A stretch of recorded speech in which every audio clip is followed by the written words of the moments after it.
ঘটনাটি ৩-৪ বছর আগে আমার মামার সাথে ঘটছিল। ঘটনাটি মামার ভাষাতেই দিলাম।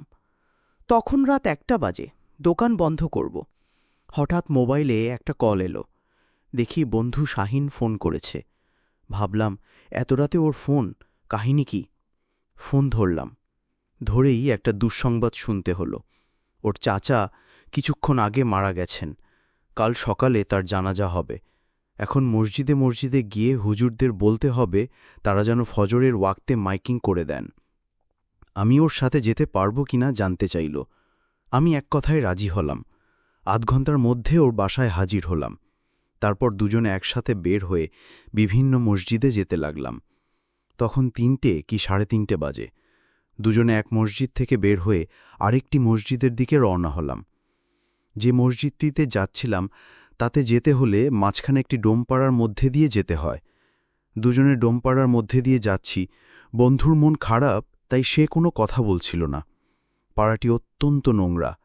রাস্তার পাশে কিছু দূর পরপর স্ট্রিট লাইট ল্যাম্পপোস্ট। কিছু দূর এগোনোর পর অদ্ভুত অনুভূতি হতে লাগল। মনে হলো কে যেন আড়াল থেকে আমাদের দেখছে। শাহিনেরও যে একই অবস্থা হয়েছিল তা পরে জেনেছি। অস্বস্তি কাটাবার জন্য দুজনে কথা বলতে বলতে এগোতে লাগলাম। যেতে যেতে রাস্তার একটা মোড় ঘুরবার পর দেখি সামনে ১০-১২ বছরের টাকমাথার একটা ছেলে দাঁড়িয়ে আছে। আমরা একটু অবাক হলাম। এত রাতে এত ছোট একটা ছেলে বাইরে কি করছে?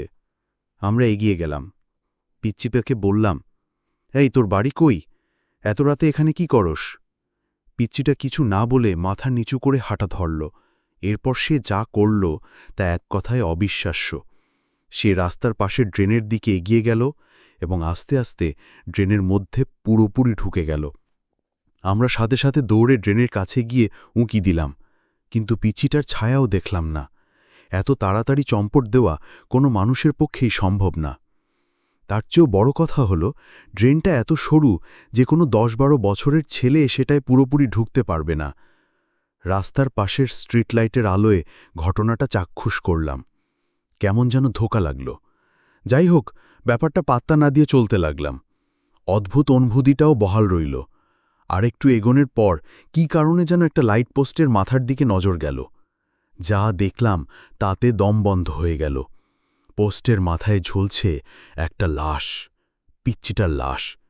এইবার বুঝতে পারলাম কিসের পাল্লায় পড়েছি। শাহিনও যে লাশটা যে লক্ষ্য করেছে তাও বুঝলাম তার পরের কথায়। সে শুধু বলল, দোস্ত ভাগ। দুজনে দৌড় লাগালাম। কত দূর দৌড়াবার পর থামলাম। মনে হলো বেঁচে গেছি, কিন্তু হঠাৎ করে শাহিনের চিৎকার। ওর দিকে ঘুরে দেখি সে উপরের দিকে আঙুল তাক করে আছে। উপরের দিকে তাকাতেই দেহে কাঁপুনি ধরে গেল। সেই পোস্ট, সেই লাশ। চারপাশের পরিবেশও চেনা মনে হলো। একটু আগেই এখান থেকে পালিয়েছিলাম। মাটিতে ধূপ করে কিছু পড়ার শব্দ শুনে ঘুরে দেখি শাহিন মাটিতে পড়ে আছে। হঠাৎ করে বিদঘটে হাসির শব্দ শুনে পোস্টের দিকে তাকিয়ে যা দেখলাম তা আমার কল্পনাতীত।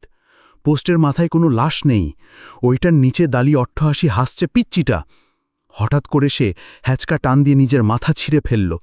আলোতে স্পষ্ট দেখলাম চারপাশে রক্ত ছিটকে পড়ল। কাটা মাথাটি পাগলের মতো হাসতে লাগল। এরপর কাটা মাথা হাতে কবন্ধটি আমাদের দিকে এগোতে লাগল।